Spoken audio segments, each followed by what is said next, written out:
صاف ہے، تارے نکلے ہوئے اور جگمگ جگمگ کر رہے ہیں۔ اور کیا بات ہے حضرت عائشہ صدیقہ رضی اللہ تعالی عنہ کی کہ نبی پاک صاحب الاولاق صلی اللہ علیہ وسلم کو نبی کیا مانتی ہیں؟ اور اس لیے یہ سوال کیا کیونکہ جس کو جس چیز کا پتہ اسی کے بارے میں۔ اب مولوی سے یہ تو نہیں کہا جاتا کہ ایٹم بم کیسے بنایا گیا، وہ سائنسدان سے پوچھا جائے گا کہ اس میں کون سی ٹیکنالوجی استعمال ہوئی ہے اور ایٹم بم بن گیا۔ مولوی سے وہی بات کی جائے گی جو مولوی جانتا ہے۔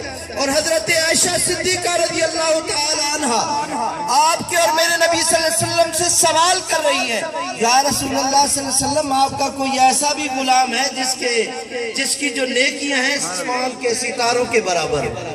اور آپ کے اور میرے نبی صلی اللہ علیہ وسلم نے یہ نہیں کہا اے عائشہ میرے تو پتہ نہیں کتنے امتی ہیں اور قیامت تک امتی آئیں گے اور میں ہر امتی کے ساتھ تو نہیں ہوں۔ اللہ تعالیٰ نے کرامن کاتبین بٹھائے ہوئے ہیں، انہیں پتہ ہوگا وہ تحریر کرنے والے ہیں، چلیں ان سے پوچھ لیتے ہیں۔